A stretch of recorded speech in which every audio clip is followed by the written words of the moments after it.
I see failure really now as teaching me lessons about myself. And I also think that we need to learn how to fail on our way to success.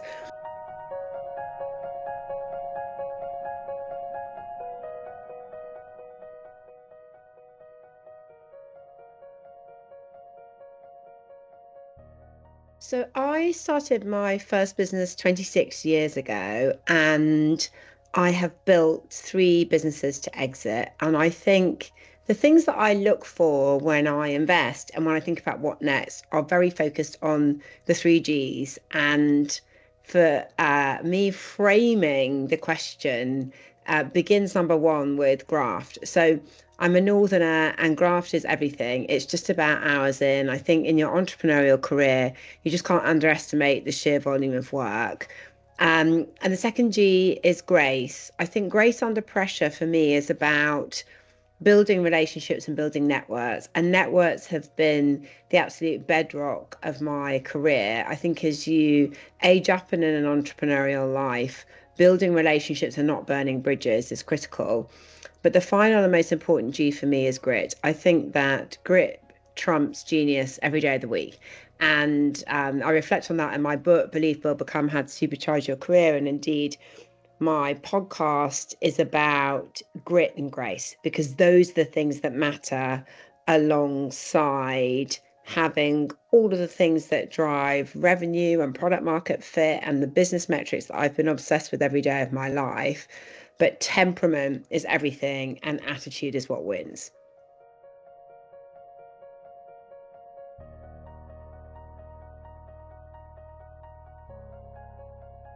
I access thinking about innovation from big business and small business. So I am expert in turning an idea and an innovative thought into a business that raises capital and scales. But I also do big company work, whether that is on the board of Channel 4 or the senior advisor role that I do for McKinsey, or indeed chairing the Investing Women Taskforce for the Chancellor.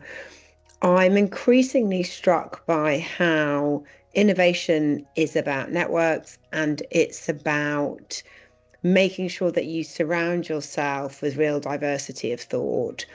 And I've done a lot of work with people across the world who are true technology innovators. I think my role as founder CEO is to harness those ideas and turn them into a culture and a vision that drives revenue and scale, and does that from the UK, where innovation needs to sit firmly as part of the growth agenda.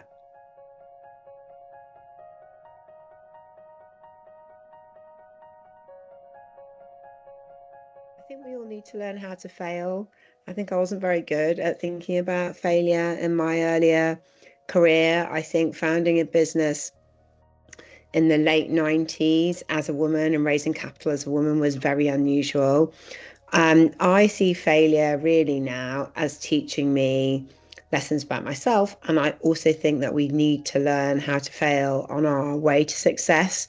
I think good entrepreneurs are able to pivot their careers and their ideas every day.